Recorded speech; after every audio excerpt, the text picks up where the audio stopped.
The wind howled like a mourning mother through the trees as little Ellie Creed stood by the window, clutching her stuffed cat. Her wide eyes were fixed on the small hill behind their new home in Ludlow, Maine, where her father, Lewis, had said, "That's just the woods, honey. Nothing to be afraid of." But there was something in those woods.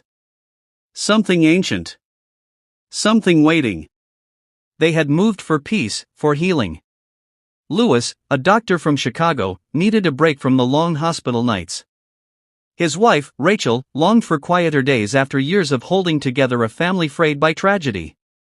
And Ellie, just 5, missed her friends but welcomed the giant backyard and the swing hanging from the oak tree. Then Church, the family cat, died. It was quick. A truck barreled down the country road.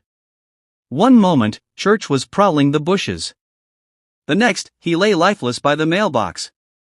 Ellie never saw him. Lewis did.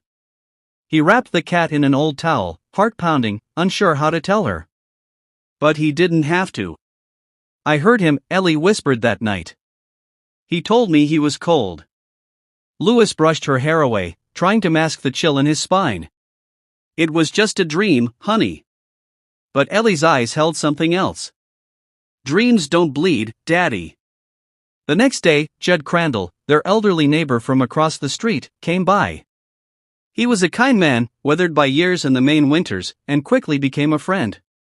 When he saw Lewis burying the cat in their backyard, something in his face changed. "There's a place, just beyond those woods," Judd said slowly. "Not the Pet Sematary you see at first. Deeper. Older." Lewis frowned. "What are you talking about?" Judd lit a cigarette, his hands shaking. "Sometimes, dead is better. But grief does strange things to men, especially fathers watching their little girl wait by the window for a cat that will never come back." That night, against better judgment, Lewis followed Judd into the woods. They passed the simple pet graveyard, where children had buried their lost animals for generations, marked with crooked sticks and misspelled names. Judd paused but said nothing. Deeper they went, crossing deadfall, climbing into shadows where even the moon dared not follow. Finally, they reached a stony clearing. "Bury him here," Judd said, stepping back. "Why?" Lewis asked, unnerved. "Because it brings things back." The silence between them was heavier than the soil Lewis shoveled over Church. 2 days later, Church came back. But he wasn't the same. His eyes glowed faintly in the dark. He moved slower. He smelled of earth and something older.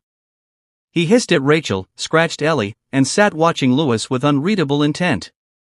Lewis tried to dismiss it. "Grief plays tricks," he told himself. "Death isn't neat." But the seed had been planted. The idea had taken root. When tragedy came again, this time stealing Ellie's little brother, Gage, in a sudden, violent accident, Lewis broke. Rachel wept until her throat gave out. Ellie stopped speaking altogether. The house turned gray with sorrow. But Lewis remembered the woods. The stony place. And he convinced himself, it was the burial, not the death, that went wrong with Church. Gage is different. He's human. It will work. Judd tried to stop him. "I did it once," he confessed. "My dog Spot. Then a friend, Timmy Baterman. Both came back wrong. Evil." But Lewis only saw Ellie's broken face. He only heard Rachel's cries. He didn't listen. He took Gage's body from the ground. He went beyond the cemetery.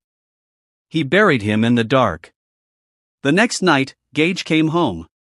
Tiny feet padding softly across the floor. A laugh, a grotesque mimicry of the boy they lost. Lewis woke to Rachel's scream. Then silence. When he found her, her eyes were wide with horror. Blood stained the walls. And Gage was gone.